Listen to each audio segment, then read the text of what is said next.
Good evening मेरे प्यारे बच्चों। कैसे हैं आप लोग? जल्दी जल्दी लाइव आ जाइए।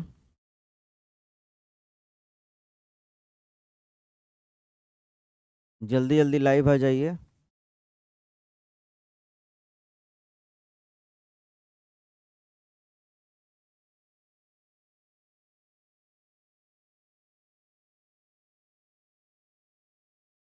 चलिए जल्दी जल्दी लाइव आ जाइए।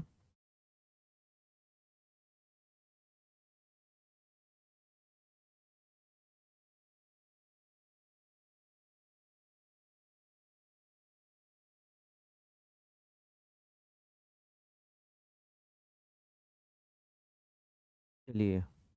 MD Hasan. Good evening good evening. थोड़ा लाइव आ जाइए जल्दी से आप लोग, तो क्लास को आगे बढ़ाया जाए।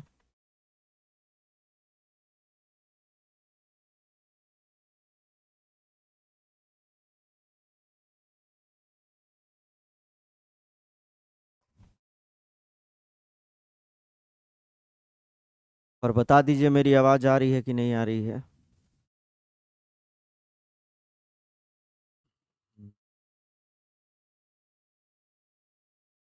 Gym lover good evening.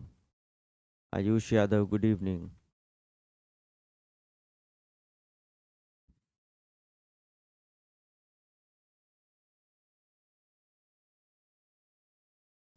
चलिए मेरी आवाज़ आ रही है।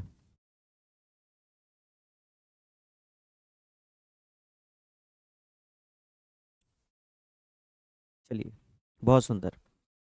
तो सबसे पहले मैं आप लोगों को धन्यवाद देना चाहता हूँ। Creation good evening good evening.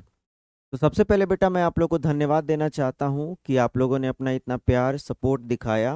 और जैसा कि मैंने कहा था कि 12th का जो एग्ज़ाम हुआ है सेशन 2025 का, तो उसमें मैंने आप लोग को बताया था कि जो भी मैं पढ़ाऊँगा सारा question. Mohammad Hasan sir app पर रोजाना बेटा ऐप पर हाँ, ऐप पर कोर्स शुरू होगा। ऐप पर जो बच्चे हमसे ऑफलाइन नहीं पढ़ सकते हैं उनके लिए ऑनलाइन क्लास आपको मिलेगा। ऑनलाइन क्लास आपको मिलेगा। अभी मैं बताऊंगा, सारी चीज़ें बने रहिए, कैसे क्या करना है बताऊंगा। जो ऑफलाइन पढ़ना चाहते हैं वो ऑफलाइन आके मेरे इंस्टीट्यूट पे पढ़ सकते हैं, लेकिन जिनके पास टाइम नहीं है या जिनको लगता है कि वो ऑफलाइन नहीं पढ़ सकते हैं, सर हिंदी का सजेशन दीजिएगा। बेटा हिंदी भी हम ही पढ़ाएंगे ना, हिंदी हिंदी इंग्लिश दोनों जो है उसका बैच आपको मिल जाएगा, उसके लिए टेंशन नहीं लेना है। एग्ज़ाम में अभी इतना हेल्प किया कि जो मैंने पढ़ाया था वही सब एग्ज़ाम में हर साल आता है। ये पहली बार नहीं है कि ऐसा होगा। 15-16 साल से पढ़ा रहा हूँ, तो जो मैं पढ़ाता हूँ वही एग्ज़ाम में आता है, और जो मैं लास्ट में गेस देता हूँ उसी से एग्ज़ाम में आता है। अभी आप पीछे का वीडियो उठा के देख लीजिएगा, इस चैनल पे जो भी वीडियोस मैंने पढ़ाए हैं, और इस साल का क्वेश्चन उठाकर देख लीजिएगा, दोनों को मिलाकर देख लीजिएगा कि सर क्या बोल रहे हैं। मैंने पिछले वीडियोज़ में ये खुल के कहा था कि जो मैं पढ़ाऊँगा वही एग्ज़ाम में आएगा, और बिल्कुल एकदम वैसा ही होता है। तो बेटा आज जो है वो मैं सबसे पहले आप लोगों को धन्यवाद देना चाहता हूं उन विद्यार्थियों का जिन जो लोग अभी 12th में प्रवेश किए हैं। ये वीडियो सिर्फ उन्हीं के लिए बनाया जा रहा है जो लोग अभी 11th से 12th में आए हैं, और जो लोग जिनका एग्ज़ाम सेशन 2026 में पढ़ने वाला है ना। तो उनके लिए एक ये डिमॉन्स्ट्रेशन है, एक डेमो वीडियो है। इसके बाद अगर आपको अच्छा लगता है पढ़ाई, या आप यूट्यूब पे या गूगल पे जाके सर्च कर सकते हैं एबी सर, आप मेरे बारे में जान सकते हैं कि हम कौन हैं, क्या हैं, कितने साल से पढ़ा रहे हैं, कितना रिजल्ट दिए हैं, लोगों ने मेरे बारे में क्या फीडबैक दिया है। आपको खुद ब खुद समझ में आ जाएगा कि किस सर की बात कर रहे हैं। तो आप सब बहुत भाग्यशाली हैं कि आपको मेरे संरक्षण में सब देखने को मिल रहा है, क्योंकि आप खुद ही नोटिस करेंगे कि आपके अंदर कितना परिवर्तन होते चला जाएगा। एक एक दिन बदलेगा और आपका परिवर्तन होते चला जाएगा। तो आज का जो सेशन है वो एक डेमो क्लास है, डेमो क्लास है। अगर इस डेमो क्लास के बाद अगर आपको अच्छा लगता है तो आप ऑनलाइन जो पढ़ना चाहते हैं वो ठाकुर सर एकेडमी ऐप पर चले जाएंगे, गूगल प्ले स्टोर पर जाएंगे और सर्च करेंगे ठाकुर सर एकेडमी ऐप। वहाँ पे जाकर आप इंग्लिश का बैच ले सकते हैं, बिहार बोर्ड का और सीबीएसई बोर्ड का, दोनों का इंग्लिश का बैच आप जाकर ले सकते हैं ऑनलाइन। और जिनको ऑफलाइन पढ़ना है वो मेरे कोचिंग में आके ऑफलाइन पढ़ सकते हैं, कोई दिक्कत वाली बात नहीं है। लेकिन हर हाल में इंग्लिश अब ज्वाइन कर लीजिए, बिना इंग्लिश के कुछ होने जाने का है नहीं। आप बिना इंग्लिश के बिल्कुल पशु के समान अपना ज़िंदगी बिता सकते हैं, है ना। अगर आप अंग्रेजी अच्छे से नहीं पढ़ेंगे तो आपको आगे ना नौकरी मिलेगा और ना ही कुछ आपको अच्छा जीने का मन करेगा, क्योंकि दुनिया में हर जगह आजकल जो भी है इंग्लिश का ही बाजार है बेटा। ठीक है, ये हमारी मजबूरी है कि हमको बिना इंग्लिश के कुछ समझ में नहीं आएगा। अच्छी किताब से लेके आप कहीं भी घूमने फिरने जाओ, कुछ भी करो, इंग्लिश ज़रूरी है और सिलेबस में भी ज़रूरी है। 100 मार्क्स का आता है और 100 में अगर 90 नहीं उठाए तो क्या ही उठाए। तो उसकी तैयारी अभी से ही आपको करना शुरू कर देना है और जल्दी से जल्दी इंग्लिश का बैच आप ले लें या फिर जल्दी से जल्दी इंग्लिश ज्वाइन कर लें, है बेटा। चलिए शुरू करते हैं क्लास को। चलिए, तो सबसे पहले बालक हम बात करेंगे कि सबसे पहले इंग्लिश जो सेशन 2026 है बेटा, मैं यहाँ नोट बना देता हूँ आपको।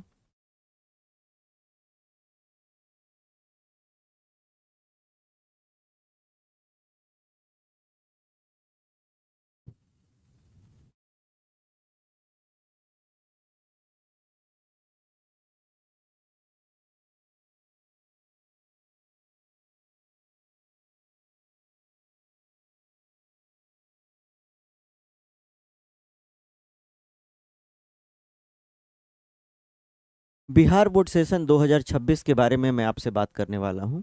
देखिए, सबसे पहले आपसे ऑब्जेक्टिव पूछेगा 100 ऑब्जेक्टिव पूछेगा और 100 ऑब्जेक्टिव में बनाना आपको 50 है और एक एक मार्क्स का होगा, तो आपको 50 नंबर का ऑब्जेक्टिव एग्जाम में पूछेगा। 50 नंबर का ऑब्जेक्टिव आपके एग्जाम में पूछेगा, 50 नंबर आपको ऑब्जेक्टिव का बनाना होगा, है ना। 100 नंबर का पूछेगा, 100 क्वेश्चन, लेकिन आपको बनाना 50 है, तो 50 मार्क्स यहाँ से आ जाएगा।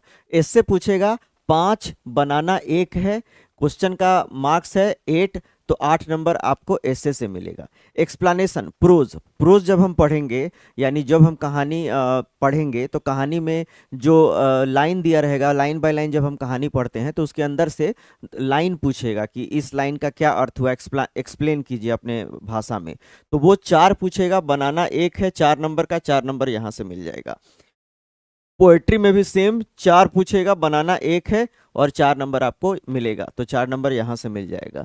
लेटर एप्लीकेशन में से कोई एक बनाना है, या तो लेटर बनाइए या तो एप्लीकेशन बनाइए, दोनों एक ही पूछेगा। मतलब एक लेटर पूछेगा, एक एप्लीकेशन पूछेगा और बनाना आपको 1 है और आपका उसको मिलेगा 5 नंबर, यानी टोटल जो है। चलिए सर, आप मोतिहारी हैं यही क्या? हाँ बेटा, पहले मेरा ब्रांचेस पूरे ऑल ओवर इंडिया में भी है, कहीं कोई दिक्कत वाली बात नहीं है। विशेष जानकारी चाहिए तो आप कोचिंग पर आकर मिल लीजिए। चलिए, तो कहने का मतलब क्या है कि लेटर और एप्लीकेशन 1-1 करके आपसे पूछेगा, तो यहाँ पे ये पैटर्न हो गया। अगला क्या है बेटा, शॉर्ट क्वेश्चन आपसे 10 पूछेगा, बनाना 5 है, मार्क्स 2 है, तो 10 नंबर का ये हो जाएगा। लॉन्ग क्वेश्चन में आपसे पूछेगा बेटा प्रोज का समरी, पोएट्री का समरी, स्टोरी ऑफ इंग्लिश से कॉलम मैचिंग पूछेगा, ये फिक्स है, और ट्रांसलेशन पूछेगा। ये सब क्वेश्चन मिला के 6 क्वेश्चन रहेगा, बनाना 3 है, 5 नंबर का है, तो 15 नंबर यहाँ हो जाएगा। और पैसेज या प्रेसी, या तो पैसेज पूछेगा या प्रेसी, संक्षेपण पूछेगा, एक एक नंबर एक एक क्वेश्चन पूछेगा, दोनों में से कोई एक ही बनाना है, एक बनाइएगा, 4 नंबर का होगा, तो ये मिला लीजिए। यानी टोटल जो है ये 100 मार्क्स का सिलेबस और 100 मार्क्स का मार्किंग स्कीम आपको समझाया जा रहा है 12th का, कि जो आपका इंडिया वाईटी, नमस्कार नमस्कार नमस्कार, गुड इवनिंग एवरीबॉडी। तो बेटा यहाँ पे ये समझाया जा रहा है कि किस प्रकार से बालक आपका एग्जाम में क्वेश्चन आता है, किस कौन से चैप्टर से कितना मार्क्स का क्वेश्चन पूछेगा, ये जानना बहुत ज़रूरी है। तो एक बार फिर से देख लें मेरे प्यारे बच्चों कि यहाँ पे जो है बेटा ऑब्जेक्टिव पूछेगा 100, बनाना 50 है, 50 नंबर का। ऐसे पूछेगा 5, बनाना 1 है, 8 नंबर का। एक्सप्लेनेशन पूछेगा 4, बनाना 1 है, 4 नंबर का। एक्सप्लेनेशन पोएट्री से पूछेगा 4, बनाना 1 नंबर का, 1 बनाना है, 4 नंबर का। लेटर या एप्लीकेशन में से 1 बनाना है और वो 5 नंबर का पूछेगा। आगे जो है लॉन्ग क्वेश्चन शॉर्ट क्वेश्चन पूछेगा, 10 बनाना, 5 है 2 नंबर का, तो 10 नंबर का ये हो गया। लॉन्ग क्वेश्चन में समरी आएगा, प्रोज से, पोएट्री से, स्टोरी ऑफ इंग्लिश का क्वेश्चन रहेगा, और कॉलम मैचिंग रहेगा कि किस राइटर ने कौन सा चैप्टर लिखा है, किस पोएट ने कौन सा पोएम लिखा है, तो 5-5 नंबर का ये भी रहता है। तो ये आपका 3 क्वेश्चन आपको बनाना, 6 रहेगा लेकिन 3 बनाना है, 15 नंबर का ये हो जाएगा। और पैसेज या प्रेसी दोनों में से कोई एक आपको बनाना पड़ेगा, और वो आपका 4 नंबर का रहेगा। तो ये आपका मेन सिलेबस हो गया जो आपको समझना है ना।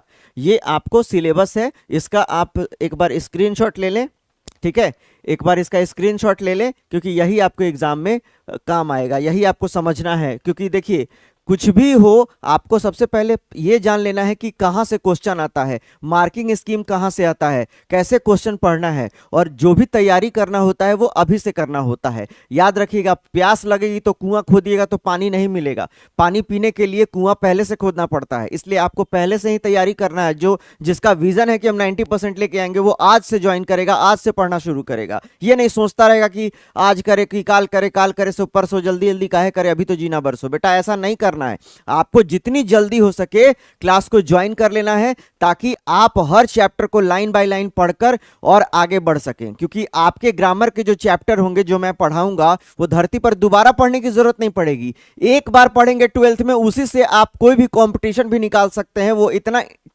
मतलब इतना इंटेंस तरीके से उसको पढ़ाया जाएगा, इतना डीपली पढ़ाया जाएगा कि आप समझ नहीं पाएंगे कि ओह कितना जबरदस्त तरीके से पढ़ाई हो रही है और कितना अच्छा मैं बनते जा रहा हूं। ये मेरा दावा है।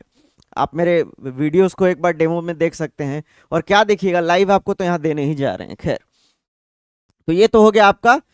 अब प्रोज में बेटा पढ़ना है, ध्यान से देखिएगा, प्रोज में पढ़ना है बेटा 11 चैप्टर, पोएट्री में पढ़ना है बेटा 10 चैप्टर, स्टोरी ऑफ इंग्लिश में old English, middle English, modern English, उसके बाद डायलेक्ट्स ऑफ इंग्लिश, और उसके बाद आपको राइटर के नाम, मॉडर्न इंग्लिश के बारे में, फिर आपसे पूछा जाएगा नॉवेल के बारे में, ये सब पढ़ना है।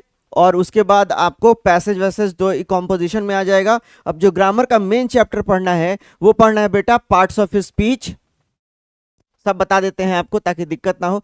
पार्ट्स ऑफ स्पीच, इसके बाद पढ़ना है बेटा सेंटेंस फॉर्मेशन, फिर पढ़ना है वर्ब इंट्रोडक्शन, फिर पढ़ना है टाइम एंड टेंस, फिर पढ़ना है नरेशन, फिर पढ़ना है वॉइस, फिर पढ़ना है प्रेपोजिशन, फिर पढ़ना है आर्टिकल, फिर पढ़ना है मॉडल्स, फिर पढ़ना है सब्जेक्ट वर्ब एग्रीमेंट, फिर पढ़ना है ट्रांसफॉर्मेशन, फिर पढ़ना है डिग्री, फिर पढ़ना है फ्रेज, फिर पढ़ना है ट्रांसलेशन, फिर पढ़ना है essay, precis, application, passage, letter, combination, spelling correction, one word substitution, और ऑड फाइंड करना है।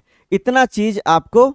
सर प्रेसी क्या होता है? बेटा प्रेसी एक पैसेज होता है, उस पैसेज को पढ़कर उसका 1/3 किया जाता है और उसका टाइटल लिखा जाता है। जैसे आप 3 घंटे का सिनेमा देखते हैं और उसको 10 मिनट में सुना देते हैं, तो वही कहानी है, एक बड़े से पैसेज को पढ़कर उसको छोटा करना और उसको एक शीर्षक देने को प्रेसी बोलते हैं, है ना बेटा। तो इस प्रकार से आप लोग इसको समझ लीजिएगा। तो बेटा ये जो थी ये तो कहानी है कि पूरे सिलेबस का कि क्या क्या पढ़ना है, कैसे कैसे पढ़ना है। आपको जो बुक लेना है उसका नाम है रेनबो पार्ट 2, रेनबो पार्ट 2। और आपको कुछ नहीं लेना है, बाकी सारा असाइनमेंट मेरे द्वारा आपको दिया जाएगा, ठीक है। यहां तक कि इसका भी असाइनमेंट आपको दिया जाएगा, लेकिन बुक खरीदना जरूरी होता है, तो बुक खरीद लेंगे। इसके अलावा आपका ग्रामर का असाइनमेंट हो या फिर आपको पीडीएफ हो, हर चीज आपको मिल जाया करेगा ऐप पे। तो आप उसके लिए कोई दिक्कत नहीं है। यहाँ आप देख सकते हैं जो लोगो आ रहा है, यही लोगो आपको ऐप में दिखाई देगा। Thakur sir academy app Google play store पर जाकर डाउनलोड कर लेंगे और ऑनलाइन बैच आप ले लेंगे। जिनको ऑनलाइन लेना है और जिनको नहीं ऑनलाइन लेना है वो ऑफलाइन पढ़ सकते हैं। आप दुनिया के किसी भी प्रांत में हैं, अगर आप मुझसे जुड़ना चाहते हैं तो ऑनलाइन कोर्स ले लें। लेकिन अगर आप मुझसे फिजिकली पढ़ना चाहते हैं, अगर आप मिथिलांचल के हैं और फिजिकली पढ़ना चाहते हैं, तो आके मेरे कोचिंग पर विजिट कर सकते हैं और ऑफलाइन पढ़ सकते हैं। लेकिन जिनको मुझसे पढ़ना है और जो मेरे से नहीं पढ़ पाते हैं, नहीं आ सकते हैं, या दूर के हैं, या जिनके पास साधन नहीं है, वो लोग जरूर बैच ज्वाइन करें, जितनी जल्दी हो सके ज्वाइन करें। ऐप पे क्लास शुरू होने जा रहा है, तो उसी का आज डिमॉन्स्ट्रेशन दिया जा रहा है, उसी का आज डेमो दिया जा रहा है कि आपसे अपील है बेटा, आपने पिछली हिस्ट्री में जाकर देख सकते हैं कि मैंने कितने बच्चों का भविष्य जो है बना दिया है, कितने टॉपर दिए हैं, चाहे बिहार बोर्ड हो चाहे सीबीएसई हो, हर जगह टॉपरों की झड़ी लगा दी है। एक बार जाके गूगल पे मेरे बारे में सर्च कीजिए या यूट्यूब पे सर्च कीजिए, खुद ब खुद पता लग जाएगा कि मैं जो बोलता हूं वो मैं क्या बोलता हूं। आपको समझ में आ जाएगा कि कितने एक लेवल की जो पढ़ाई होती है वो क्या होती है, वो आपको समझ में आ जाएगा। जो बच्चे ऑफलाइन पढ़ के निकले हैं या ऑनलाइन जो पढ़ते हैं वो खुद ही बता देते हैं। अभी भी एग्जाम में इतना हेल्प किया मैंने बच्चों का इसी प्लेटफॉर्म पे कि बच्चे फोन कर करके इतना ज्यादा बोले कि सर क्या कहें, जो पढ़ाएं वही आया। तो ये कोई पहली बात नहीं है, पहली बार नहीं, हमेशा ऐसा ही होता है। ठीक है बेटा, एक्सपीरियंस बोलता है इंसान का। चलिए तो क्लास को शुरू करते हैं बेटा। सबसे पहले बेटा याद रखिए, इस धरती पर जो हम देखेंगे हमारे पास क्या होता है बेटा। सबसे पहले हम लोग बात करते हैं अल्फाबेट का, एकदम अंग्रेजी का बिल्कुल छोटा सा इतिहास लेकर चलेंगे। अंग्रेजी को बिल्कुल बेसिक लेवल से एक छोटा बच्चा भी सीख जाएगा, है ना। तो सबसे पहले बेटा हमारे पास आता है अल्फाबेट। अल्फाबेट क्या होता है? तो अल्फाबेट को कहते हैं बेटा group of letter. Group of letter यानी ए बी सी डी एक अल्फाबेट है या लेटर, आपसे कोई पूछेगा तो आपको ध्यान देना है कि ए बी सी डी क्या है, तो लेटर है। क्यों लेटर है? क्योंकि इन्हीं लेटर्स के समूह को अल्फाबेट कहते हैं। यानी अल्फाबेट क्या है? अ कलेक्शन ऑफ 26 लेटर्स, यानी 26 अक्षर मिलकर एक अल्फाबेट का निर्माण करते हैं। ध्यान दीजिएगा, अल्फाबेट बोलते हैं, अल्फाबेट्स नहीं बोलते हैं। तो सबसे पहले ध्यान दीजिएगा, हमारे पास लेटर आया और इसी लेटर के समूह को हमने अल्फाबेट बोला, और उन्हीं लेटर्स को मिलाकर अगर कोई सेंस देता है तो उसको वर्ड बनाते हैं, और वर्ड से हम सेंटेंस बनाते हैं। तो इस सीक्वेंस याद रखना है कि जन्म दिया लेटर, उसके बाद बनाया वर्ड, और उससे बना सेंटेंस। याद रखिएगा, अल्फाबेट को वर्णमाला कहते हैं और अल्फाबेट को अल्फाबेट बोलते हैं, अल्फाबेट्स नहीं बोलते हैं। क्योंकि अगर अल्फाबेट में एस लगा दीजिएगा तो ये भाषा बन जाता है। ठीक है बेटा, ये क्या बन जाता है? ये भाषा बन जाता है। इसीलिए ध्यान रखिएगा कि कभी भी अल्फाबेट को कभी भी अल्फाबेट्स नहीं लिखा जाता है। बहुत आदमी सोचेगा कि अल्फाबेट तो 26 होता है तो अल्फाबेट्स बना देते हैं, तो ये गलत हो जाएगा। अल्फाबेट्स नहीं होता है। तो याद रखिएगा, आपसे कोई पूछे लेटर क्या है, तो लेटर क्या है? ए बी सी डी, और इसके कलेक्शन को अल्फाबेट बोलते हैं। अगर आपसे कोई पूछे A B C D E F जो भी है ये लेटर है कि अल्फाबेट है, तो अल्फाबेट नहीं है, ये लेटर है, क्योंकि इनके समूह को अल्फाबेट बोलते हैं। तो लेटर से बना अल्फाबेट, और अल्फाबेट में जो लेटर्स हैं उनके कॉम्बिनेशन से अगर कोई अर्थ निकलता है तो उसको हम वर्ड बोलते हैं, और अगर उन वर्ड को मिलाने पर कोई अर्थ निकलता है तो बेटा उसको हम सेंटेंस बोलते हैं। जल्दी से इसको उतार लीजिए।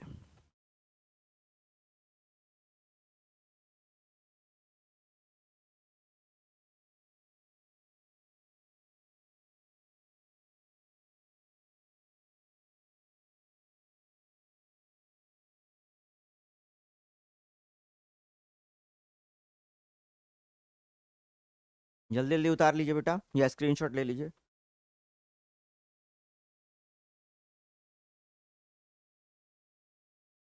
चलिए बालक, आगे बढ़ते हैं। आगे कहता है, ध्यान से देखिएगा, ये है बेटा ए बी सी डी, जो हम आगे कर देते हैं। और यहां पे क्या होता है, एक बॉक्स के माध्यम से मैं आपको बताना चाहता हूं कि ए ई आई ओ यू, इसको जो है बेटा हम वॉवेल कहते हैं। क्या कहते हैं? वॉवेल कहते हैं। और जो बी सी डी या ये जो बच जाता है, इसको बेटा हम कॉन्सोनेंट कहते हैं। कॉन्सोनेंट, याद रखिएगा, स्पेलिंग याद रखिएगा। कौन, किसका बेटा चीटी है? कॉन्सोनेंट।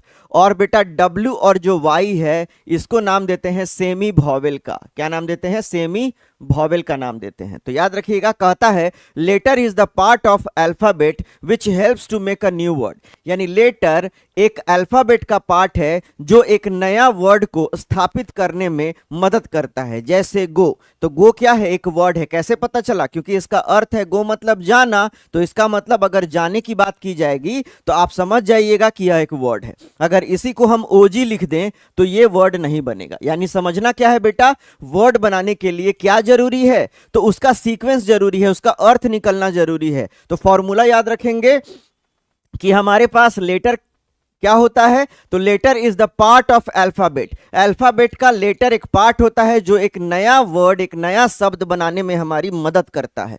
आगे कहता है तो बेटा लेटर से क्या बनेगा, वर्ड बनेगा, और वर्ड से क्या बनेगा, सेंटेंस बनेगा।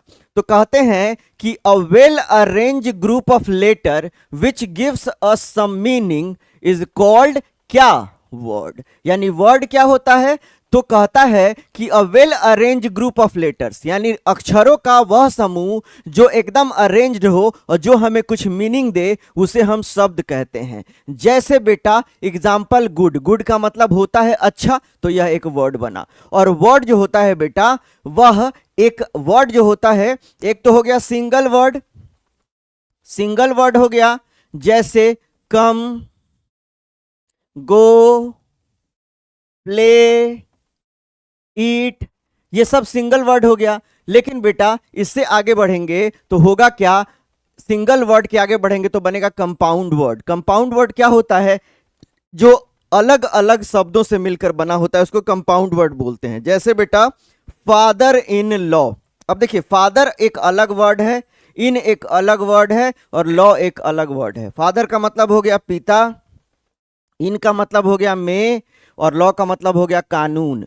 तो आप क्या कहिएगा, अपने ससुर को क्या कहिएगा, हे पिता में कानून, हे पिता में कानून। प्रणाम करते हैं पिता में कानून, हे पिता में कानून, आपको हम प्रणाम करते हैं। उधर से ससुर जी देंगे दूलात कि रे तू क्या बोल रहा है। यानी याद रखिएगा, फादर इन लॉ का मतलब होता है ससुर, है ना, ससुर नाम होता है। अब ऐसा नहीं है कि फादर इन लॉ, ससुर का अंग्रेजी आप कुछ और बना दीजिए, तो फादर इन लॉ का मतलब हो गया ससुर। तो ऐसे ये फादर इन लॉ तीन शब्दों से मिलकर बना है, तो इसको कहते हैं इंग्लिश में कंपाउंड वर्ड। यानी कंपाउंड वर्ड, एक वर्ड से अधिक वर्ड जब मिलकर बन जाते हैं तो इसको हम कंपाउंड वर्ड कहते हैं। उसी प्रकार से है वेल ऑफ का मतलब होता है खुश होना, वेल टू डू का मतलब होता है खुश होना, खुशी होती है। तो याद रखिएगा, ऐसे वर्ड जो एक से अधिक, या तो एक वर्ड होगा सिंपल वर्ड, या अगर एक से अधिक वर्ड मिलकर बनाते हैं तो उसको बेटा हम क्या बोलते हैं, उसको हम कंपाउंड वर्ड कहते हैं। अब आगे देखेंगे सेंटेंस क्या होता है। कहता है sentence a well arranged group of letters which makes us complete sense is called a sentence। a well arranged group of letters नहीं, यहां मिसप्रिंट है, यहां वर्ड हो जाएगा।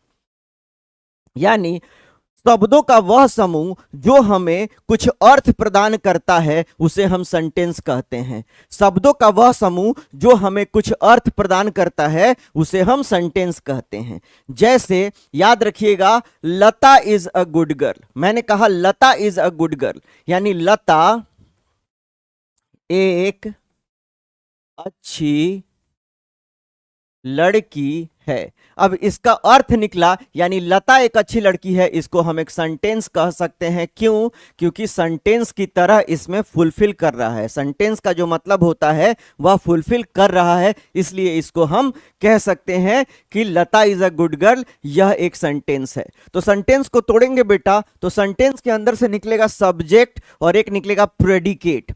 अब सब्जेक्ट क्या होता है, तो सेंटेंस का जो हीरो होता है, जो करने वाला होता है, जो करता होता है, उसको हम सब्जेक्ट बोलते हैं। यानी दुनिया में किसी भी वाक्य का हीरो जो कुछ करके दिखाता है, उसको हम सेंटेंस का हीरो यानी सब्जेक्ट बोलते हैं। और जो वो हीरो जो काम करता है, यानी सब्जेक्ट जो काम करता है, उसको प्रेडिकेट बोलते हैं। और प्रेडिकेट के तीन भाग होते हैं, वर्ब, ऑब्जेक्ट और कॉम्प्लीमेंट। तो फॉर्मूला क्या बनेगा, सब्जेक्ट प्लस वर्ब और प्लस ऑब्जेक्ट ले लीजिए या कॉम्प्लीमेंट ले लीजिए, ठीक है। तो इसको हम लोग क्या लिख देंगे, अदर वर्ड। यानी अदर वर्ड में क्या आ सकता है, ऑब्जेक्ट भी कॉम्प्लीमेंट। सावधान उस टीचर से जो आपको ये पढ़ाता है subject plus verb plus object, ये गलत पढ़ाता है। क्योंकि subject plus verb plus object पढ़ाना अपने आप में एक अधूरा ज्ञान है, इसलिए टीचर लोग भरमाते हैं, वो चीज समझ नहीं पाते हैं और बच्चों को अलाय बलाय पढ़ा देते हैं। और कल को जब बच्चा बाहर निकलता है तो सोचता है कि ये भगवान मुझे ठग लिया गया, मुझे बर्बाद कर दिया गया। क्यों,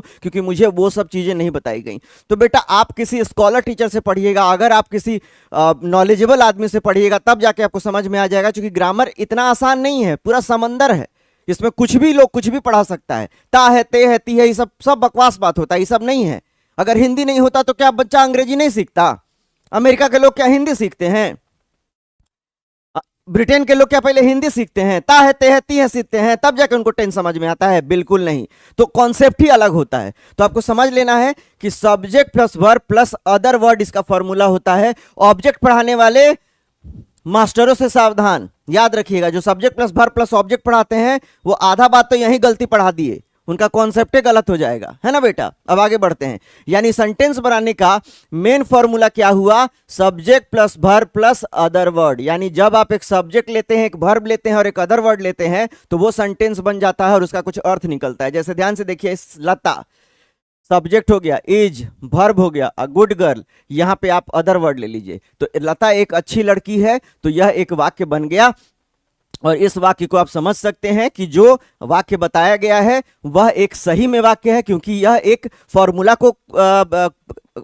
को दिखा रहा है जो subject plus verb plus other word है, और इसकी हिंदी भी मिल रही है, लता एक अच्छी लड़की है।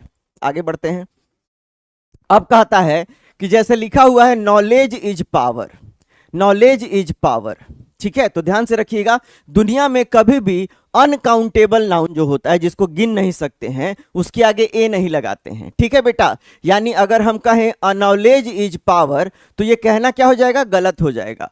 तो क्या होगा सही? Knowledge is power. लेकिन अगर कहा जाए, अगर इसी अनकाउंटेबल को काउंटेबल बना दिया जाए, जैसे she has sound knowledge of history, she has sound knowledge of history, तो ये कहना गलत हो जाएगा। सही क्या होगा? She has a sound knowledge. अब यहां देखिए, नॉलेज के आगे साउंड लगा दिया गया, यानी लिमिटेड बना दिया गया कि उसके पास हिस्ट्री का अच्छा ज्ञान है, तो यहां पे ए लगाना पड़ेगा। यानी कॉन्सेप्ट क्या कहता है कि कभी भी याद रखिएगा, टीचर इज टीचिंग गलत हो जाएगा, ए टीचर इज टीचिंग सही हो जाएगा। यानी जब भी आप किसी चीज को, ध्यान से देखिएगा, पहले तो एक चीज याद रखना है कि कॉमन नाउन के आगे ए एन का प्रयोग किया जाता है, कॉमन नाउन के आगे, है ना, कॉमन नाउन के आगे हमेशा ए एन का प्रयोग किया जाता है। लेकिन आपको याद रखना है कि जब कभी भी आप किसी भी नाउन के बारे में बात करते हैं तो उसके आगे ए एन लगाने से पहले आपको सोचना पड़ता है कि लॉजिक क्या है भाई, लग भी सकता है नहीं भी लग सकता है। जैसे वाटर के आगे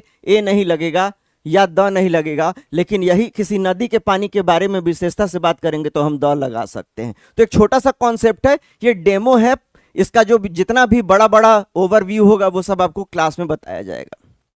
आगे देखते हैं। जैसे ही इज अ टीचर, बिल्कुल सही है। राम ईट्स अ मैंगो, बिल्कुल सही है। आई हैव अ पेन, बिल्कुल सही है। आप देख सकते हैं पेन, मैंगो, टीचर सब कॉमन नाउन है और इसके आगे क्या हो जाएगा? यहां पे आप ए का प्रयोग या एन का प्रयोग कर सकते हैं। जैसे देयर इज अ बॉय, तो देयर इज अ बॉय होगा, देयर इज अ बॉय कहना गलत हो जाएगा। यानी एक छोटा सा कॉन्सेप्ट है कि कॉमन नाउन के आगे या काउंटेबल नाउन के आगे आपको ए एन का प्रयोग करना लाजमी होता है। आगे बढ़ेंगे। अब ध्यान से देखिएगा, अब पूरा तोड़ के पढ़ा रहे हैं अल्फाबेट। अब अल्फाबेट क्या होता है ध्यान से देखिएगा। कहता है बेटा पापा आई हैव टेकन ड्रग, ध्यान से देखिएगा, पापा आई हैव टेकन ड्रग। अगर इसी में गलती से भी एस लगा दीजिएगा तो पापा I have taken drugs, drug का मतलब होता है दवा और ड्रग्स का मतलब होता है नशीला पदार्थ। तो कहीं पे भी अपना मन से एस नहीं लगा देना है, ठीक है। जैसे अब्यूज का मतलब गाली होता है, अब्यूजेस का मतलब कुरीतियां होती हैं, है ना। तो आइए बेटा समझ लेते हैं।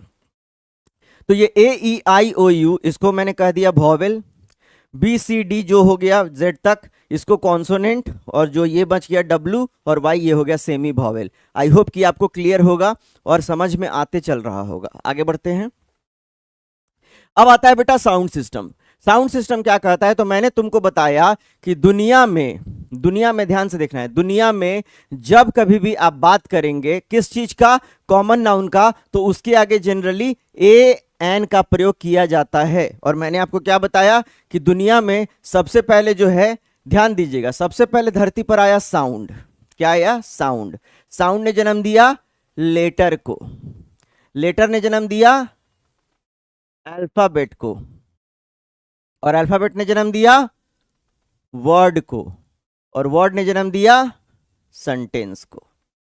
यानी याद रखना है, सेंटेंस तक पहुंचने के लिए यानी जो हम बोलते हैं वो सब साउंड है, और साउंड से बना लेटर, लेटर से बना अल्फाबेट, अल्फाबेट से बना वर्ड, और वर्ड से बना सेंटेंस। क्लियर है?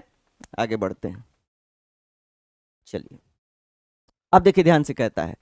अब इस चीज को समझने के लिए आपको मैं यहां पे एक फॉर्मूला पहले बताऊंगा, तब आपको और बेटर तरीके से क्लियर हो जाएगा।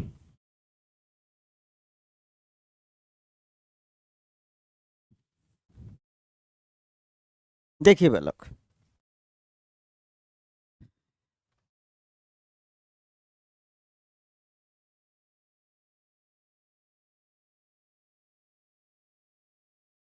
देखिए गले में जो ये पोर्शन है इसको कहते हैं वोकल कॉर्ड।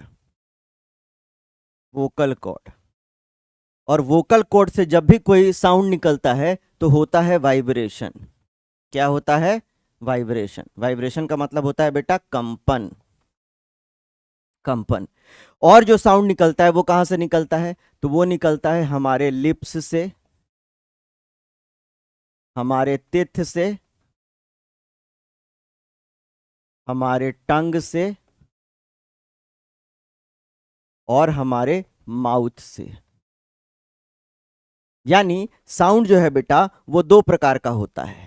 कौन कौन प्रकार का होता है? एक ऐसा साउंड जो हमारे इधर से निकलता है, माउथ से निकलता है, टंग से निकलता है, लिप से निकलता है, तित से निकलता है। तित का मतलब हो गया दांत, लिप का मतलब हो गया जीभ, टंग का मतलब हो गया, यहां ध्यान से देखिएगा क्या लिख रहा हूं मैं। लिप का मतलब हो गया होठ, टंग का मतलब हो गया जीभ और माउथ का मतलब हो गया मुंह। तो ध्यान से देखिएगा, दांत, होठ, जीभ और मुंह से जो भी साउंड निकलता है उसको हम कहते हैं कॉन्सोनेंट साउंड। क्या कहते हैं? Consonant sound. यानी ऐसा साउंड जो हमारे मुंह से निकले, दांत से निकले, जीभ से निकले और मुंह से निकले, जीभ से निकले, होठ से निकले, दांत से निकले, उसको कॉन्सोनेंट साउंड कहते हैं। और जो साउंड हमारे गले से यानी कंठ से निकलता है उसको हम वोकल साउंड कहते हैं। वोकल कॉर्ड से निकलने वाले साउंड को हम वोकल साउंड कहते हैं। यानी साउंड हमारे पास दो आया, एक आ गया कॉन्सोनेंट साउंड और एक आ गया वोकल साउंड।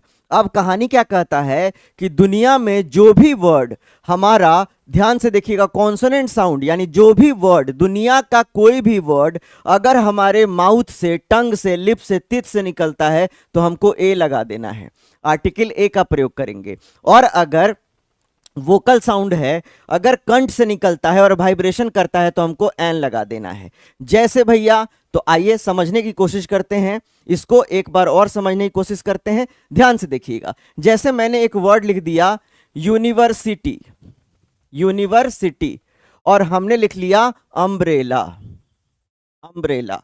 अब जरा देखिए, पुराना जो ज्ञान था, पुराना जो पढ़ाई था, उस पद्धति से अगर हम देखें तो यू जो है एक वॉवेल है और दोनों के आगे एन लगना चाहिए। लेकिन नहीं, आपको क्या करना है, इस वर्ड का जो फर्स्ट लेटर है, इस वर्ड का जो फर्स्ट लेटर है, ध्यान से देखेंगे बेटा, इस वर्ड का जो हमारा फर्स्ट लेटर है इसका जो है हम प्रोनाउंसिएशन चेक करेंगे, प्रोनाउंसिएशन चेक करेंगे, उच्चारण चेक करेंगे। जैसे आप बोलिए यूनिवर्सिटी का यू, तो यूनिवर्सिटी का यू बोलिएगा तो देखिए आपका होठ हिलेगा, यूनिवर्सिटी का यू, होठ हिला, तो होठ हिला तो यहां पे क्या लगा देंगे? ए लगा देंगे। लेकिन आप अम्ब्रेला बोलिएगा तो अम्ब्रेला का अ हुआ, और अम्ब्रेला का अ बोलिएगा तो कंठ पर देखिए, जोड़ देखिए, अम्ब्रेला का अ, देखिए कंठ में से आवाज निकला और यहां पे वाइब्रेशन हुआ तो अ, अम्ब्रेला का अ, यूनिवर्सिटी का यू, तो यू बोले, होठ हिला तो ए लगाएंगे, और कंठ बजा और वाइब्रेशन हुआ, कंठ से निकला तो एन लगाएंगे।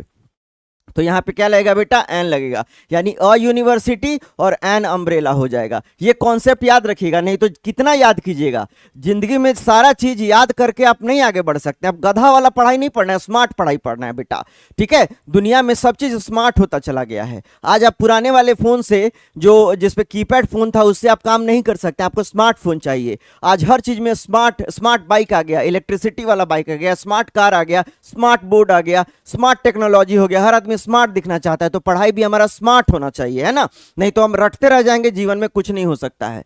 मजा आ रहा है? चलिए, बहुत बहुत अच्छी बात है, मजा आ रहा है, बहुत अच्छी बात है। Basic mathematics, thank you so much. आप लोग के प्यार और सहयोग से और आप लोग के हौसला अफजाई से हमारा जिंदगी जो है और मन करता है कि कुछ अच्छा किया जाए, है ना बेटा? तो चलिए ध्यान से देखिएगा। तो अब आप देखिए, अब यही चीज आपको यहां मैंने लिख के दिखा दिया है कि दुनिया में अगर कंठ से आवाज निकले और अगर वाइब्रेशन हो, तो आप एन लगाएंगे। लेकिन अगर किसी वर्ड का पहला लेटर का प्रोनाउंसिएशन अगर लिप से हो, तित से हो, माउथ से हो, टंग से हो या बॉडी के अदर पार्ट से हो तो आप ए लगाएंगे। तो वॉवेल का डेफिनेशन क्या होगा? A letter that pronounciate with the help of vocal cord is called vocal sound. यानी ऐसा वर्ड, ऐसा लेटर जो कंठ से निकलता हो और वाइब्रेट करता हो उसे वॉवेल कहते हैं। और इसका फॉर्मूला होता है एन प्लस वोकल साउंड। यानी कोई भी आप वर्ड ले लीजिए, जैसे आप लिख लीजिए आवर, और आवर का ये एच पढ़िए तो आवर का अब बोल के देखिए आवर का तो यहां देखिए कंठ से आवाज निकला और वाइब्रेशन हुआ तो इस आवर के आगे एन लगा देंगे। उसी प्रकार से कॉन्सोनेंट क्या कहता है? A letter that pronounciate with the help of lips, teeth, tongue, parts of body. यानी जो आवाज हमारे होठ से निकले, हमारे तित से निकले, हमारे माउथ से निकले उसको कॉन्सोनेंट साउंड कहते हैं। और ये लेता है ए। ये क्या लेता है? ए लेता है। It is called consonant sound, it takes article a. यानी ए कहां लगाएंगे? जब कोई भी वर्ड का पहला लेटर का प्रोनाउंसिएशन हमारे होठ से हो, हमारे तित से हो, हमारे टंग से हो, हमारे पार्ट्स ऑफ बॉडी से हो तो ए लगाएंगे। जैसे एच कॉन्सोनेंट है लेकिन एच से बनाइए आवर और हॉर्स, तो आप बोल के देखिए हॉर्स बोलिएगा तो होठ हिलेगा तो ए लग जाएगा। लेकिन वही आवर बोलिएगा तो कंठ से निकलेगा, तो कंठ से निकलेगा और वाइब्रेशन होगा तो एन आवर हो जाएगा। एफर्टलेस साउंड, यानी याद रखिएगा दुनिया में ऐसा साउंड जो जिसमें ताकत नहीं लगता है, एफर्ट नहीं लगता है, उसको वोकल कॉर्ड कहते हैं। रिलैक्स होता है और इसके आगे एन लगाया जाता है।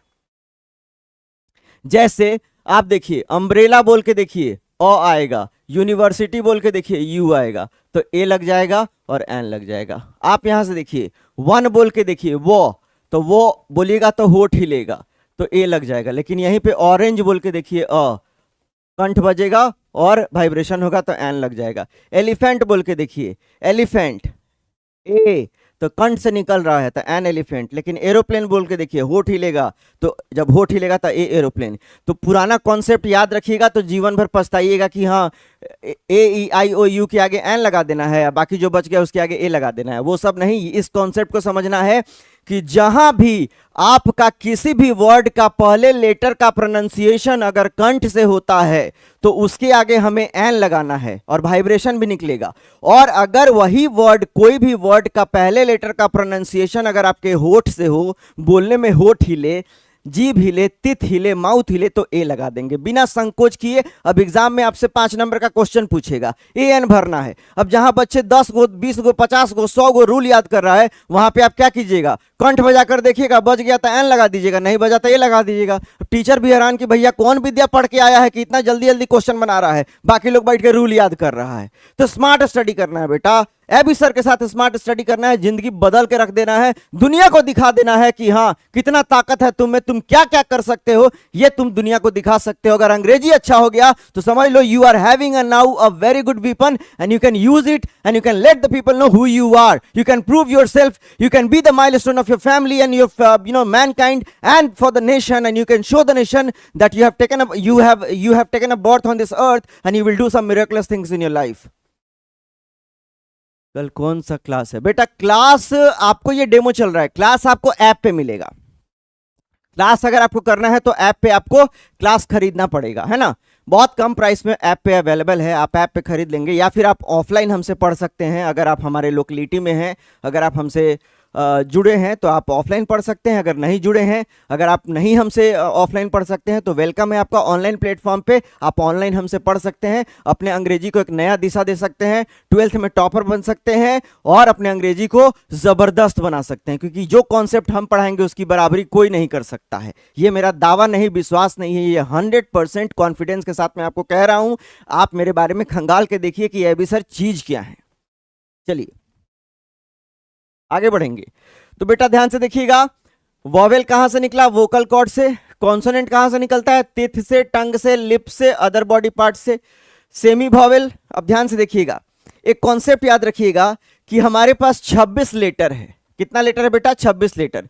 24 लेटर में ऊपर वाला जो कॉन्सेप्ट पढ़ा है उसका इस्तेमाल करना है। और जहां कहीं भी आपको कोई भी वर्ड ए और आई से दिखाई दे तो साउंड चेक नहीं करना है, सीधे एन लगा देना है। और डब्ल्यू और वाई से दिखाई दे तो साउंड चेक नहीं करना है, ए लगा देना है। यानी 26 में से 4 लेटर का एक फॉर्मूला आपको लिखवा दिए हैं कि अगर कोई वर्ड आपको डब्ल्यू वाई से स्टार्ट हो तो हमें ए लगाना है। अगर कोई वर्ड डब्ल्यू वाई से स्टार्ट हो तो ए लगाना है। और अगर कोई वर्ड आपको ए और आई से स्टार्ट हो तो एन लगाना हो। बाकी जो बच गया उसके लिए आप अभी जो मैंने पढ़ाया, ऑफलाइन कहां पे आना है बेटा? आप लोग जो नंबर है उस पर कॉल कर लीजिएगा, आपको पता चल जाएगा ऑफलाइन क्लास के बारे में, ठीक है? चलिए, तो कहने का मतलब क्या है बेटा, ध्यान से देखना है। तो आपको क्या समझा दिया बेटा? आपको समझा दिया कि ए आई, अगर 26 लेटर्स में से 4 लेटर ए आई दिया रहेगा तो एन लगा देंगे, डब्ल्यू वाई दिया रहेगा तो ए लगा देंगे। बाकी जो 24 बच गया उसके लिए जो अभी मैंने साउंड सिस्टम पढ़ाया है, जो चेक करने वाला मेथड बताया है, उससे आप चेक कर सकते हैं। आगे आ जाइए। अब क्या कहता है?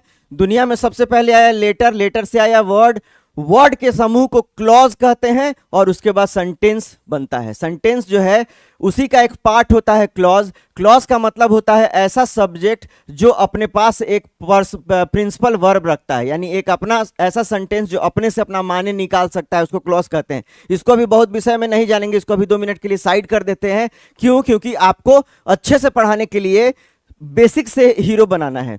तो अभी इसको दिमाग से हटा दीजिए। आपको क्या देना है? लेटर, लेटर से बना वर्ड, वर्ड से बना सेंटेंस। बस अभी क्लॉज को दिमाग में मत लाइए, ठीक है? अब कहता है कि आपने देखा कि फॉर्मूला मैंने बना दिया subject plus verb plus other word. क्या बना दिया? Subject plus verb plus other word. यानी दुनिया में सेंटेंस का जन्म अब हो गया, यानी एक वाक्य का जन्म हो गया। इस वाक्य को अंग्रेजी में बनाने के लिए हमें क्या चाहिए? हमें चाहिए subject plus verb plus other word. अब क्वेश्चन पूछता है कि ठीक है सर, ये सब्जेक्ट हो गया, ये वर्ब हो गया, ये अदर वर्ड हो गया। याद रखना है सीक्वेंस, 1 नंबर में सब्जेक्ट आएगा, 2 नंबर में वर्ब आएगा और 3 नंबर में अदर वर्ड आएगा। तो क्वेश्चन क्या पूछता है कि एक वाक्य बनाने का सूत्र क्या होता है? तो एक वाक्य बनाने का सूत्र होता है, सबसे पहले हमें एक सब्जेक्ट चाहिए, उसके बाद एक वर्ब चाहिए, उसके बाद एक अदर वर्ड चाहिए। ऑब्जेक्ट नहीं चाहिए, ऑब्जेक्ट पढ़ाने वाले मास्टर से दूर रहिएगा। तो बेटा ध्यान से देखिएगा, सबसे पहले क्या चाहिए? सब्जेक्ट चाहिए, फिर चाहिए वर्ब चाहिए, फिर चाहिए अदर वर्ड चाहिए। अब आपको समझना है कि ये सब्जेक्ट क्या होता है, यानी इस धरती पे कौन कौन है जो वाक्य में सब्जेक्ट का रोल अदा कर सकता है, जो वाक्य में सब्जेक्ट बन सकता है। क्या मैं बन सकता हूं? क्या तुम बन सकते हो? क्या जो दिख रहा है सब सब्जेक्ट बन सकता है? तो उसका एक चैप्टर है जिसको हम लोग को देखना होगा कि सब्जेक्ट कैसे बनता है। बेटा सब्जेक्ट कैसे बनता है? तो सब्जेक्ट बनने का जो सबसे बड़ा कहानी है, तो मैंने यहां लिख दिया है कि what are the essential things, यानी क्या क्या वो चीज जो जरूरी चीज है जो सब्जेक्ट बनने का काम करते हैं या ऑब्जेक्ट बनने का काम करते हैं। तो चूंकि हम सब्जेक्ट बनने का काम करेंगे तो सबसे पहले हम बात करेंगे कि इस धरती पे कौन कौन है जो सब्जेक्ट बन सकता है। तो पहला नंबर आता है सब्जेक्ट बनने का, वो है नाउन। यानी नाउन जो है बेटा पहले नंबर में, नाउन जो है वह सब्जेक्ट बन सकता है। दुनिया में जो दिखता है सब नाउन है। सब बकवास है कि तुम लोग पढ़ते हो noun is a name of a place person thing, सब छोड़ो, आंख बंद कर कोई खोलो और देखो, जो दिखाई देता है सब नाउन है। दुनिया में जो दिखता है सब नाउन है। दुनिया में जो दिखता है सब नाउन है, यानी जिसको हम देखते हैं अगर उसका नाम है तो उसको नाउन कहते हैं। यानी फॉर्मूला क्या हो जाएगा? नाउन एक नाम है। दुनिया में जो भी दिखाई दे, देखो तो कोई ऐसा चीज देखो तो जो दिखने पर तुमको ना दिखाई दे, दिखाई दे रहा है तो उसका नाम होवे करेगा, तो वो नाउन बन जाएगा। यानी फॉर्मूला क्या बना? नाउन। नाउन क्या है? तो एक नाम है। दुनिया में जो दिखाई दे और उसका नाम है तो वो नाउन हो जाएगा। और कोई भी नाम है वो काम करेगा, इसीलिए उसको कर्ता कहते हैं। इसीलिए सब्जेक्ट क्या बन गया? यानी पहला सब्जेक्ट बन गया नाउन। नाउन का मतलब है नाम, करेगा काम, काम करेगा, बस सब्जेक्ट बन जाएगा। कहानी यहीं से शुरू हो जाएगा। जैसे ध्यान से देखिए, राम इज गुड, कौन अच्छा है? तो राम। पेन इज गुड, कौन अच्छा है? तो पेन। तो पहला नंबर किसका आता है? नाउन का। उसके बाद आता है प्रोनाउन। उसके बाद कौन आता है? नाउन के बाद आता है बेटा प्रोनाउन। यानी सबसे पहले नाउन आ जाएगा, उसके बाद आएगा प्रोनाउन। जैसे नाउन आ गया राम, तो इसके बदले हम लोग ले लेंगे ही, तो ये भी सब्जेक्ट बन सकता है। शी, ये भी बन जाएगा। इट, यू, आई, दे, सब सब्जेक्ट बन जाएगा। और एक आता है नाउन इक्विवेलेंट। नाउन इक्विवेलेंट जो नाउन की तरह काम करे, यानी दुनिया पे सब्जेक्ट कौन कौन बन सकता है, तो नाउन बन सकता है, प्रोनाउन बन सकता है। और नाउन इक्विवेलेंट दो तरह का होता है, एक होता है बेटा जीरंड और एक होता है बेटा 2+V1। यानी जब आपको कहीं पे भी V4 सब्जेक्ट के रूप में दिखाई दे तो समझ लीजिएगा यह सब्जेक्ट बनकर आया है और यह सब्जेक्ट नाउन की तरह एक्ट कर रहा है और इसको हम जीरंड को नाउन बना देंगे। जैसे आपने देखा होगा सिगरेट के डिब्बे पर लिखा रहता है smoking cigarette is injurious to health. अब उसमें स्मोकिंग क्या है, सब्जेक्ट है। यानी सब्जेक्ट, यानी जब कोई भी V4 एज अ सब्जेक्ट आ जाता है, यानी वर्ब का काम छोड़कर सब्जेक्ट बनने का काम करता है तो उसको जीरंड बोलते हैं। या कोई भी 2+V1 से अगर वाक्य शुरू हो तो समझ लीजिएगा ये भी सब्जेक्ट है। यानी अमूमन आपको क्या समझना है, जैसे देखिए स्टीलिंग इज क्राइम, तो इसमें स्टीलिंग आप कहिएगा कि आईएनजी लगा है, आईएनजी लगा है तो V4 बन गया, V4 वर्ब है। तो वर्ब कब होगा, जब वो वर्ब के एक्शन में रहेगा। यहां ये वर्ब के एक्शन में नहीं, इसका जगह है, सब्जेक्ट की जगह पर आया है तो ये जीरंड बन जाएगा और ये सब्जेक्ट बन जाएगा। यानी प्रमुख रूप से इस धरती पर सब्जेक्ट बनने का गुण। सर आप डेमो दे रहे हैं या आगे भी पढ़ाते रहेंगे? डेमो दे रहे हैं बेटा, डेमो। आगे कैसे पढ़ा सकते हैं बेटा, आगे इतना टाइम ही नहीं है, इतना टाइम नहीं है। मैं आप लोग को बस अवेयर करा रहा हूं कि आप डेमो लेकर देख लीजिए कि आपको कैसा पढ़ाई मिल रहा है। ठीक है, आप ये देख लीजिए कि पढ़ाई कैसा है, आपको खुद ही समझ में आ जाएगा। आप मुझसे पढ़ लिए, 10 जगह और कहीं पढ़ के देख लीजिए, 10 चैनल और देख लीजिए, 10 ऑफलाइन क्लासेस देख लीजिए, मिलाकर देख लीजिए कि हाँ किसके रसगुल्ला में दम है। जिसके रसगुल्ला में दम है उससे पढ़िए। मैं ये नहीं कह रहा कि आप मुझसे पढ़िए, आप 10 जगह पढ़ के देखिए कि उन्होंने जो डेमो दिया और मैंने जो दिया, या मेरा जो रिव्यू है फेसबुक पे, इंस्टाग्राम पे, यूट्यूब पे, गूगल पे, वो कैसा है, मेरा एक्सपीरियंस कितना है, क्या कहता है, कितने बच्चे टॉपर निकले, ये सब देख लीजिए तब डिसाइड कीजिए। मैं ये नहीं कहता, मेरा कोई जोर जबरदस्ती नहीं है कि आप मुझसे पढ़िए। आपका दिल ही आपको बताएगा कि आपको क्लास करके कैसा लग रहा है, आप में कितना परिवर्तन हुआ। उसके बाद आप खुद ही अपने मुंह से निकल जाए, you will be constraint to say sir मजा आ गया।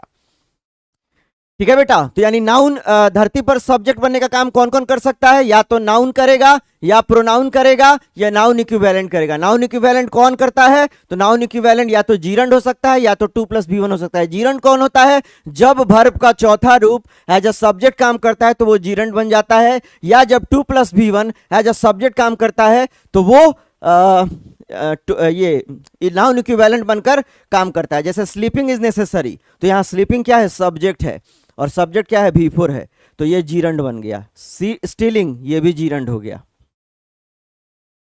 आगे आ जाते हैं, I want to go home, I want to go, तो ये जब कभी भी 2+V1 दिखाई दे इसको हम इन्फिनिटिव बोलते हैं। तो याद रखिएगा, जैसे टू वॉक इज गुड, अब टू वॉक यानी टहलना अच्छा होता है, तो टू वॉक लिखा है यानी यह क्या है, इन्फिनिटिव है और ये सब्जेक्ट बन गया है। यानी सब्जेक्ट कौन कौन बन सकता है, पहली बार नाउन, या बन जाएगा प्रोनाउन, या बन जाएगा जीरंड, या बन जाएगा इन्फिनिटिव।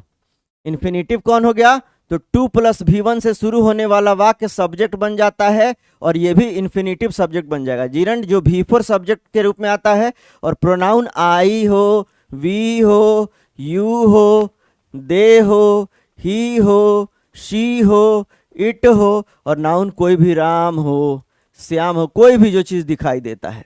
ठीक है, जैसे सब्जेक्ट पेन इज ब्रोकन, तो यहाँ पेन जो है नाउन हो गया। ठीक है, तो ये जो था एक छोटा सा आपको डेमो दिया गया है। इस डेमो को आपको कैसा लगा, क्या लगा, आप जरूर बताइएगा। इससे पहले अब मैं आगे बढ़ूं उससे पहले आपको एक बार कमेंट कर देना है कि हाँ सर पढ़ाई कैसी लग रही है, मज़ा आ रहा है कि नहीं आ रहा है, आप में इम्प्रूवमेंट हो रहा है कि नहीं हो रहा है। क्योंकि जो क्लास मैं लेके आता हूँ ये आपके लिए बहुत ही इम्पॉर्टेंट क्लास है और आपको इससे बहुत फ़ायदा होने वाला है। तो कुछ अपील है आप लोगों के लिए जो आप लोग ज़रूर ध्यान दें। जो बच्चे 11 से 12th में आ चुके हैं सेशन 2026 में, 26 के लिए जो तैयारी कर रहे हैं वो देर ना करें, अंग्रेजी को नज़रअंदाज ना करें मेरे बच्चे, जितना जल्दी हो सके क्लास ज्वाइन कर लें। क्लास ज्वाइन करने के लिए आप जाएं गूगल प्ले स्टोर पे ठाकुर सर एकेडमी, ये डाउनलोड कर लें ठाकुर सर एकेडमी और उसमें इंग्लिश का बैच जाकर ले लें। चाहे आप बिहार बोर्ड से हैं, चाहे आप सीबीएसई बोर्ड से हैं, आप जाकर वहां पे ले सकते हैं बैच। और जिन लोग को मुझसे ऑफलाइन पढ़ना है, अगर आप मिथिलांचल में हैं और ऑफलाइन पढ़ना चाहते हैं तो आप मुझसे आकर मिल सकते हैं मेरे कोचिंग इंस्टीट्यूट पर और वहां पे पढ़ सकते हैं और अपने जीवन को बदल सकते हैं। लेकिन जो बच्चे मुझसे ऑफलाइन नहीं पढ़ सकते हैं वो ऑनलाइन भी पढ़ सकते हैं। आपके लिए खुशखबरी है, आप ऑनलाइन भी जुड़ सकते हैं और इतना फायदा उठा सकते हैं। ठीक है, इसके लिए आप लोगों को कुछ नहीं करना है, आपको थोड़ा मेहनत करना है, अपने हाथों को चलाना है और जीवन आगे बढ़ाना है। ठीक है बेटा, तो ये था एक छोटा सा डेमो क्लास, आप सबों के लिए मैं डेमो लेकर आया था। और इस डेमो से मुझे उम्मीद है कि अगर आप इसको शुरू से अंत तक देखेंगे तो अंग्रेजी का जो बेसिक कॉन्सेप्ट है वो धीरे धीरे समझ में आ जाएगा। मेरा चैलेंज है, 7 डेज चैलेंज है। 7 दिन अगर कोई मेरे यहाँ क्लास कर लेता है, अगर 8वें दिन अंग्रेजी लिखने नहीं लगे, बोलने नहीं लगे और समझने नहीं लगे, तो तुम स्वतंत्र हो, मीडिया पर आकर, सोशल मीडिया पर आकर मेरे बारे में जो बोलना है बोल सकते हो। इतना भरोसा है खुद पे कि मैं तुम्हें इतना बदल दूंगा कि तुम कहोगे कि यस सर मजा आ गया, मेरा जीवन बदल गया। अगर ऐसा नहीं हुआ तो तुम स्वतंत्र हो, यूट्यूब पे किसी प्लेटफॉर्म पे खड़े होकर मेरी बुराई कर सकते हो, मेरे बारे में कह सकते हो कि हाँ आके बहुत बड़ी बड़ी बातें करके चले गए, मेरे में बदलाव नहीं हुआ। क्योंकि आज तक ऐसा कोई बच्चा पैदा नहीं लिया जिसको मैंने पढ़ाया और वो ना बदला हो। ये मेरा विश्वास है और ये मेरा भरोसा है। 15-16 साल का एक्सपीरियंस है जो मैं बताता हूं और जो मैं पढ़ाता हूं वही एग्जाम में आता है। इससे ज्यादा मैं कुछ नहीं कहूंगा। आपसे विनती करूंगा कि आप मेरे होने का फायदा उठाएं और जल्दी से जल्दी क्लास ज्वाइन करें और जिंदगी में आगे बढ़कर दिखाएं, अपने माता पिता को दिखाएं, देश को दिखाएं, दुनिया को दिखाएं। क्योंकि आपका जन्म एक बार हुआ है, मरिएगा एक बार। इसी जन्म में कुछ बड़ा नहीं किए, वो नाम ही क्या जिसको गूगल पे सर्च करने पर ना आए। मेरा नाम सर्च करके देखो आ रहा है, तो तुम्हारा नाम भी सर्च करने पर आएगा जब तुम कोई बड़ा काम करोगे, जब तुम कोई इतिहास रचोगे। इसलिए ये जन्म एक बार मिला है इतिहास रचने के लिए, घर में बैठकर चुपचाप बैठकर देखने के लिए नहीं, सोचने के लिए नहीं, कुछ करने के लिए आगे बढ़ना पड़ता है। कुछ करने के लिए कुछ करना पड़ता है, तो करो और जीवन में आगे बढ़ो। इसी के साथ मिलते हैं अगले क्लास में। ऐप पर या ऑफलाइन आप आ सकते हैं मेरे कोचिंग पे, और ऑनलाइन आप जरूर जुड़ जाएं ठाकुर सर एकेडमी ऐप पर। अगर आप मुझ तक नहीं पहुंच सकते हैं तो ठाकुर सर एकेडमी ऐप पर जुड़कर ऑफलाइन क्लास, ऑनलाइन क्लास, कुछ भी करो, जल्दी से बैच ज्वाइन करो। ठाकुर सर एकेडमी ऐप पर जाओ और बैच को ज्वाइन करो और अपने जीवन को बदलो और इतिहास में अपना नाम दर्ज करो, क्योंकि आने वाला समय तुम्हारा होगा और तुम दुनिया को दिखा सकते हो। जय हिंद, जय भारत। मिलते हैं अगले क्लास में, तब तक आपका दिन शुभ हो, रात्रि हसीन हो। धन्यवाद आपको, आपने जो मुझे इतना समय दिया और मुझे देखने के लिए।